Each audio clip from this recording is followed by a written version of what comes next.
Nuk mundet nështë me qenë një shtet me gjithë ushtrin femrave. Së është një diçka që në fakt nuk ju takon femrave, po ju takon moshkujve. Në fakt në politik, ne kemi pa që janë involvu kogja shumë, mirë po nështë kjo është për shkak, nështë shumë grada nuk e kanë guximin me u fut në politik, sepse ka qenë gjithmonë kjo pjesë e moshkujve.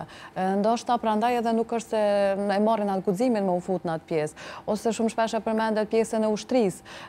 Nuk mundet nështë me qenë një shtet me gjithë ushtrin femrave. Së është një diçka që në fakt nuk ju takon femrave, po ju takon moshkujve.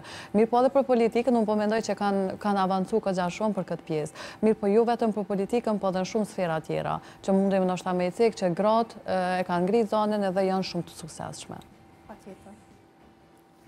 Po, çka ndoshta për këto gratë ose për këto rastet debatin kur unë po heki dorë prej një gjëje për shkak të dëshirës së burrit, sepse e përmendëm edhe më herët që është në rregull për me përshtat dëshirës së njëri tjetër, sidomos në raportet në çift, por ndoshta a bëhet në mënyrë të pavedishme kjo dëshira e tjetrit mund të bëhet imponim?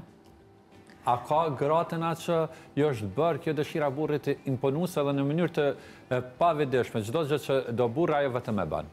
Ndoshta ka dhe tilla që e kanë si imponim, ose e bëjnë për mja u bo qefi në burrit, ndoshta nuk i pëlqen ajo pjesë, mirë po ato e bëjnë që me pas një marrëdhënie sa më të mirë, mirë po në momentin kur është tamam imponim i plot, atëherë edhe unë jam kundër.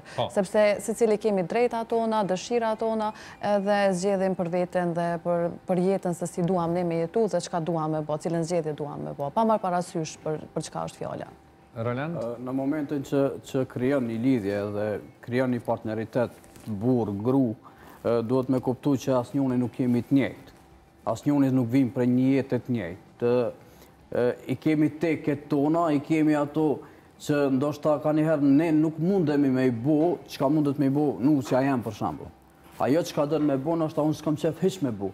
Po edhe ato çka unë kam qef ndoshta me bo, s'ka qef hiç. E këtu vjen ai momenti që na duhet me u përputh me njëri tjetrin, edhe me ia plotësu dëshirat. Jo domosdoshmërisht më kona e realizueshme ajo. Kur të krijohet ajo duhesh me kuptu. Do të më të përshtatën ty, do të më përshtatë mu. Për ndryshe s'mujna me çfarë. Ndoshta kishin më mirë me pranu njëri tjetrin ashtu siç je. Ndoshta disa gjëra janë që rregullohen edhe vetë gjatë jetës, se nuk mundesh ndoshta me një jetë gjatësi shumë të shkurt të jetesës grua burr me ndoshta me ndryshu shumë gjëra. Mirë po vetë vitet dhe kalimi i kohës të ndryshon vetë dhe sheh veten që ke ndryshu disa gjëra ndoshta pa vedije. Po, kushtrime sipas teje? Po, unë do e quja dhunë simbolike. Në sociologji njihet ky termi dhunë simbolike që do të thotë, ti duhet ta bësh, je detyruar ta bësh një punë, por që në formën pozitive, në formën më të thjeshtë, më të pranueshme,